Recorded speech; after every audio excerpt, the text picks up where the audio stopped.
Hi everyone, welcome back to Medician, your trusted medical information channel. I'm Dr. Lin, a board-certified allergist and immunologist. Today, we're talking about one of the most important biologic advances in respiratory and immunologic medicine, Nucala. Since its first FDA approval in 2015, Nucala has been transforming the way we manage eosinophil-driven diseases, providing a targeted molecular approach to conditions that previously relied heavily on systemic steroids. Eosinophils are a type of white blood cell that are a normal part of the immune system. They help regulate immunity, support tissue repair, and defend the body against certain parasites. However, when eosinophils are too many or overly activated, they can drive chronic inflammation and damage the airways, sinuses, blood vessels, and other organs, leading to persistent, sometimes debilitating symptoms. Nucala works by blocking the key signal that tells eosinophils to grow and survive, cutting inflammation at its source. So in today's video, we will walk through the 5 key things every patient and caregiver should know about Nucala. Its indication, how it works, how to take it, important warnings and precautions, and its safety profile. And if you're new here, don't forget to like, subscribe for more science-based medical updates. Now, let's dive in. First, what exactly is Nucala and who is for? Nucala, or Mepolizumab, is a monoclonal antibody that specifically targets interleukin-5, also called IL-5, the signaling protein that drives eosinophil growth, activation, and survival. By blocking IL-5, Nucala lowers eosinophil counts in the blood and tissues, helping control inflammation in areas where eosinophils accumulate and cause damage. Over time, its approval has expanded across several eosinophil-driven or related diseases. Nucala was first approved in November 2015 as an add-on maintenance treatment for severe asthma with an eosinophilic phenotype in adults and adolescents 12 years and older. And this indication was later extended to children as young as 6 in September 2019. In December 2017, Nucala was approved for adults with eosinophilic granulomatosis with polyangiitis, or EGPA, a rare form of autoimmune vasculitis. By September 2020, it was authorized for adults and adolescents 12 and older with hypereosinophilic syndrome lasting at least 6 months without an identifiable non-hematologic secondary cause. In July 2021, Nucala was approved for adults with chronic rhinosinusitis with nasal polyps who did not respond adequately to intranasal corticosteroids. And more recently, in May 2025, Nucala gained approval for adults with inadequately controlled chronic obstructive pulmonary disease, or COPD, with an eosinophilic phenotype despite standard treatment. It's important to note that Nucala is not a rescue medication. It does not replace quick relief inhalers or emergency treatments for acute asthma or COPD symptoms or attacks. Instead, it is designed for long-term control, reducing flare-ups, limiting steroid exposure, and maintaining more stable disease. Second, how does Nucala work? In eosinophil-driven airway and immune diseases, IL-5 acts as a pivotal signal. It instructs the bone marrow to produce and release eosinophils, enhance their activation and recruitment into tissues, and helps them survive longer once they arrive at sites of inflammation. This persists eosinophil activity fuels ongoing inflammation and tissue injury. Nucala is a monoclonal antibody that binds directly to IL-5 and prevents it from attaching to its receptor on eosinophils. By neutralizing this pathway, Nucala reduces eosinophil production and survival typically lower blood eosinophil counts by about 80% or more. This decrease in eosinophils helps calm inflammation in the lungs, sinuses, and blood vessels, lowers the risk of flares, and helps protect against long-term tissue damage.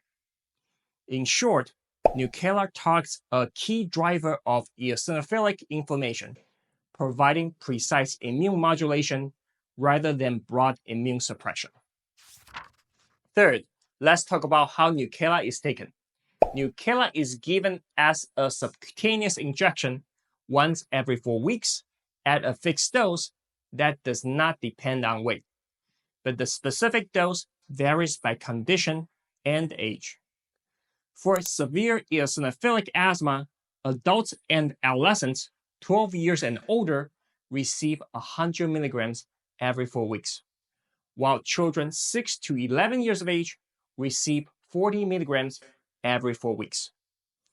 For chronic rhinosinusitis with nasal polyps and for chronic obstructive pulmonary disease with an eosinophilic phenotype, treatment is for adults only, and the recommended dose is 100 milligrams every 4 weeks.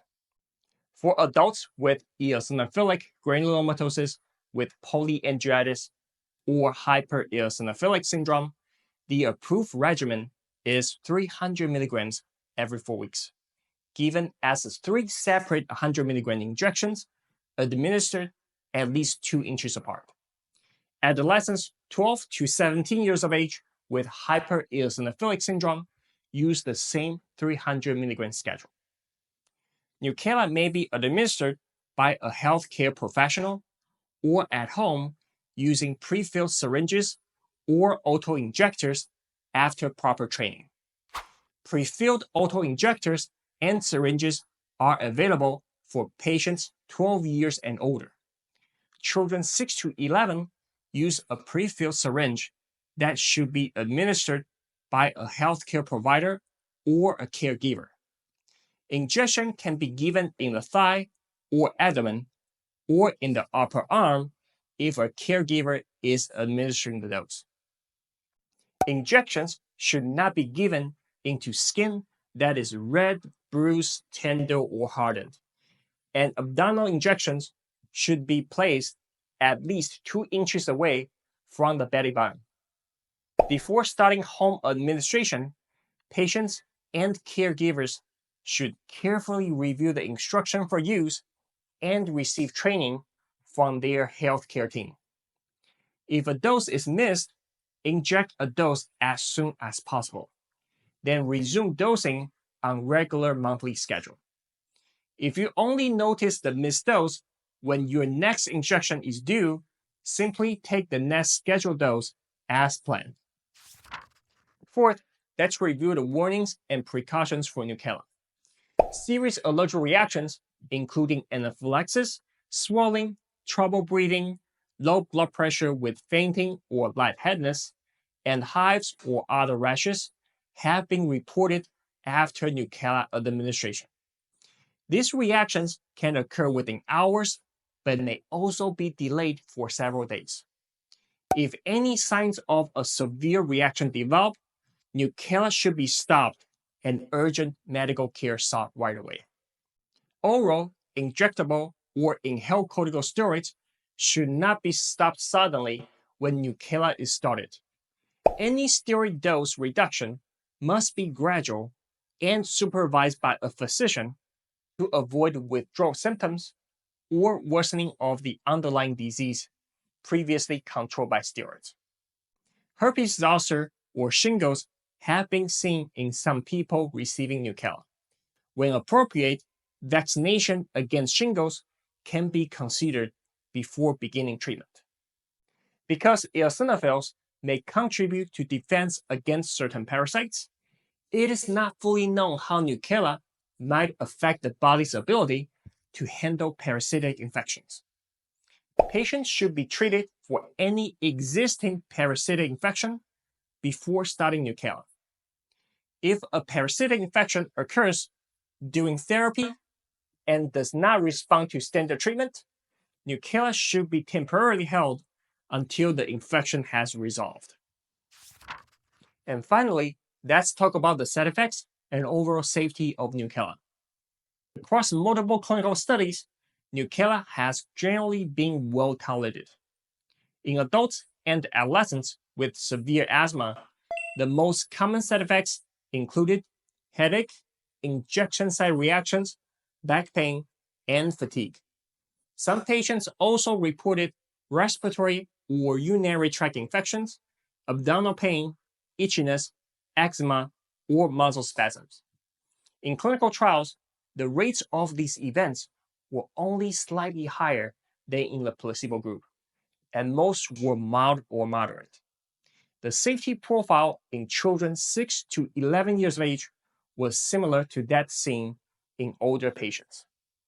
In adults treated for chronic rhinosinusitis with nasal polyps, the most frequently reported side effects were sore mouth, sore throat, joint pain, abdominal pain, diarrhea, fever, dryness in the nose, and rash. Again, with small differences compared with placebo. In COPD trials, back pain, diarrhea, cough, sore mouth, sore throat, urinary tract infection, and pain in the extremities occurred somewhat more often with Nucala than with placebo. For patients receiving Nucala for eosinophilic granulomatosis with polyangiitis or hypereosinophilic syndrome, no new safety concerns were identified beyond those seen in the severe asthma studies.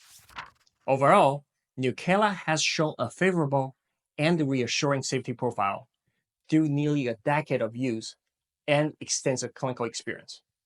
Most patients tolerate well, and serious treatment-related adverse events are uncommon.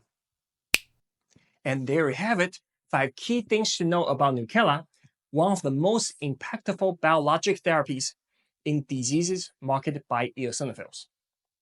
For patients with severe asthma, COPD, nasal polyps, eosinophilic granulomatosis with polyangiitis, or hypereosinophilic syndrome, Nucala offers targeted treatment by addressing the underlying biology of inflammation. Taken as a once-monthly injection, it has a well-established safety record and can provide meaningful disease control for people who have struggled with frequent flares and long-term steroid use. If you found this video helpful, don't forget to like, subscribe, and share your thoughts or experience in the comments below. Thanks for watching, and stay tuned for more evidence-based insights right here on Medician. See you next time.